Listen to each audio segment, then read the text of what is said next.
자, 이번에는 시민들의 궁금증을 확실히 해결해보는 시간을 가져보도록 하겠습니다.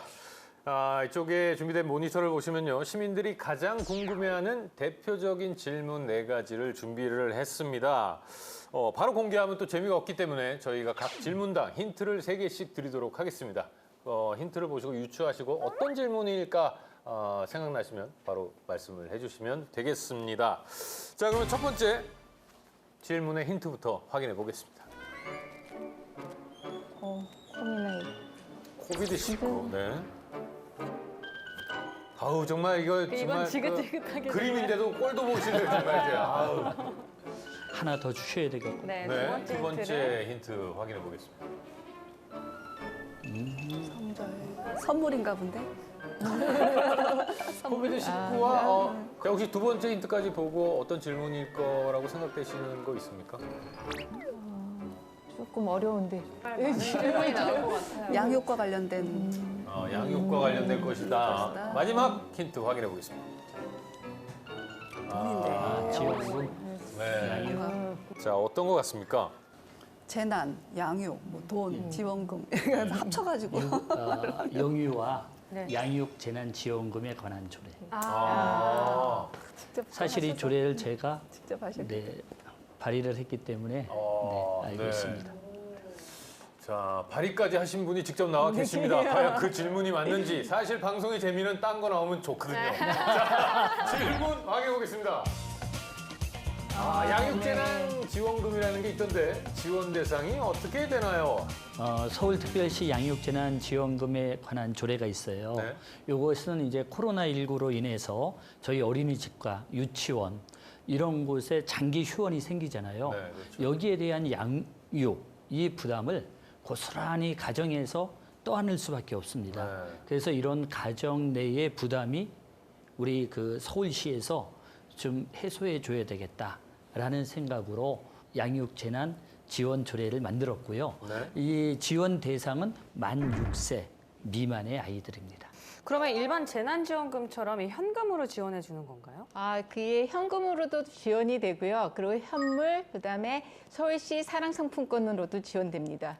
네, 좋습니다. 영유아의 건강권과 학습권이 보장될 수 있는 좋은 정책이라고 생각이 드는데요. 자, 그럼 다음 질문에 관한 힌트 한번 확인해 보겠습니다. 백신 두 번째 힌트 확인해 보겠습니다. 81,180원. 뭐 아시겠다는 의미로 고개를 끄덕이고 계시는데. 그래도 힌트 하나 더 가시죠. 봐야죠. 이거 힘들게 만들었거든요. 자, 적나라 한 3번째 힌트 갑니다. 네. 자, 어떤 질문을 좀 담고 있는 것 같으세요? 유급 휴가에 대한 관련된 것 같습니다. 일반 노동자들을 백신을 맞고 난 뒤에 네. 휴식을 할 수가 없잖아요. 일용 그렇죠. 노동자들 네. 같은 경우에는 그런 분들을 위해서 지원해주기 위한 조례 같은데 그러면 이 질문이 맞는지 확인을 해보도록 하겠습니다. 일용직 근로자는 백신 유급 휴가를 받을 수 없나요? 라는 질문이었습니다. 네. 주변에 진짜 직장 다니시는 분들 보면은 백신 휴가라고 백신 맞고 다음날은 출근을 안 하더라고요. 근데 네. 이게 무급인지 유급인지 저는 잘 모르겠거든요. 네, 보통 백신 휴가는 유급 휴가입니다. 하지만 그 일부 노동자들이 백신 맞은 뒤에도 유급 휴가가 없어서 아파도 참고 네. 출근을 하는 경우가 있습니다. 그래서 그 조례를 개정하게 되었고요. 서울특별시 서울형 유급 병가 지원에 관한 조례 일부 개정 조례안을 통해서 일용직 노동자라든지 특수고용 노동자, 영세 영업자들, 자영업자들이죠.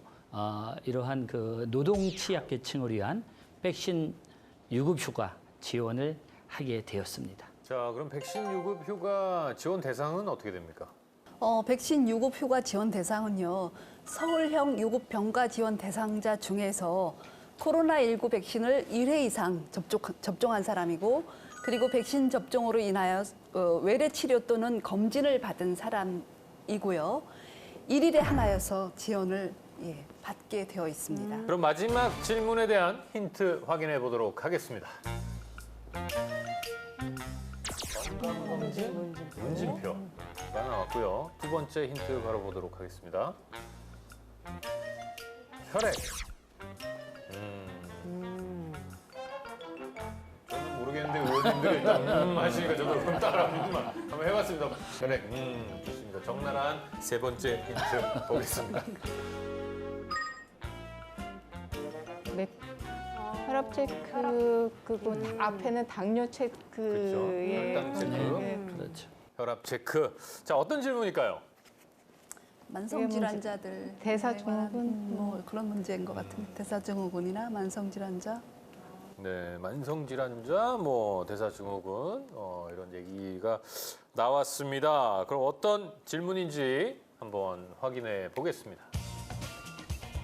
고혈압과 당뇨병을 앓고 있는데 어떤 식으로 관리해야 할지 모르겠어요가 질문이었습니다. 네, 진짜 이게 뭐 만성 질환까지 유발을 하지만 특히나 이 합병증이 굉장히 많잖아요. 그렇죠. 이 부분을 또 어떻게 해야 될지. 맞습니다. 이게 서울시에서는 그래서 건강관리 마일리지 사업과 세이프 약국 사업을 통해 갖고 만성 질환 환자들의 건강관리 사업을 지금 실시 중에 있거든요. 네.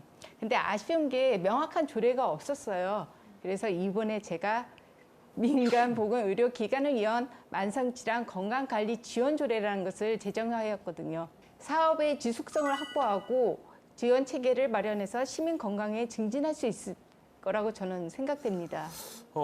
좋습니다. 그 건강관리 마일리지라는 얘기는 뭐 저는 생소합니다. 처음 들어보는 것 같은데요. 그 민간 의원들과 자치구 보건소가 이렇게 협력 체계를 구축해서 고혈압이나 당뇨병 이런 것을 등록한 환자의 그 자기 관리 역량이라든가 이런 것들을 좀 강화시켜주고 네. 지속 치료율을 높여주는 그런 거고요. 그다음에 심내혈관 질환으로 인한 질병 부담이나 그리고 합병증 발생을 줄이는 것을 목표로 하는 사업입니다.